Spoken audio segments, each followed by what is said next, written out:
On September 27, 1986, the city of Cleveland, Ohio, attempted something remarkable. The plan was to release 1.5 million balloons into the sky. This event, known as Balloonfest '86, was organized by the United Way of Greater Cleveland. The goal was twofold. First, they wanted to raise money for charity. Second, they aimed to set a Guinness World Record for the largest simultaneous balloon release. The event was a massive undertaking. It required months of planning and the participation of thousands of volunteers. Balloon expert Treb Heining was brought in to oversee the project. Heining had experience with large-scale balloon releases. He had previously orchestrated a successful balloon launch at Disneyland in 1985. Cleveland had been struggling with a negative image in the years leading up to Balloonfest. The infamous Cuyahoga River fire in 1969 had left a lasting scar on the city's reputation. Balloonfest was seen as a chance for Cleveland to change its image. Organizers hoped the event would showcase the city's spirit and generosity. The event was met with great enthusiasm from the community. Thousands of people gathered in public square to witness the spectacle. Excitement filled the air as the time for the release approached. Little did anyone know, Balloonfest '86 would become an event etched in history, not just for its ambition but also for its unintended consequences.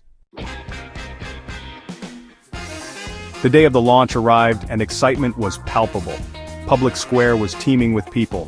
Volunteers scurried around making last-minute preparations.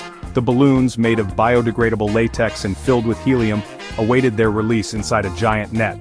This net, resembling a 3-story tall balloon box, held the colorful mass in check. The launch was originally scheduled for later in the day. However, approaching bad weather forced organizers to move up the timeline. At 1:50 p.m., with a countdown and a roar from the crowd, the net opened, unleashing a multicolored cloud into the sky. The sight was breathtaking. Millions of balloons rose above the city, creating a spectacle unlike any other. However, the weather had other plans. A cold front was moving in faster than expected. The wind picked up, gusting up to 43 miles per hour. What was supposed to be a joyous ascent turned into an unexpected descent. The balloons, instead of floating away into the horizon, were pushed back down towards the city and its surroundings. The consequences were immediate. Burke Lakefront Airport, located near downtown Cleveland, had to be shut down for 30 minutes. The balloons posed a serious hazard to airplanes attempting to land or take off. On the ground, traffic accidents were reported, including a 10-car pileup. The balloons, blanketing roadways and obstructing visibility, created hazardous driving conditions. Fortunately, no injuries were reported as a result of the traffic incidents. While the immediate consequences of the balloon release were disruptive, it was the long-term fallout that fueled controversy. 2 fishermen, Raymond Broderick and Bernard Sulzer, went missing in Lake Erie the night before the release. The Coast Guard was tasked with a search and rescue operation. However, their efforts were hampered by the millions of balloons now floating on the lake's surface. The balloons interfered with the search boats and helicopters. They also made it difficult to spot anything in the water. The bodies of the 2 fishermen were recovered later. Their deaths were attributed to the stormy weather conditions on the lake, not directly to the balloon release. However, the incident fueled criticism that the event had been poorly planned and executed. Adding to the controversy, a woman sued the United Way, claiming that her Arabian horses had been spooked by the balloons, resulting in injuries. The case was settled out of court, adding another layer of negative publicity to the event.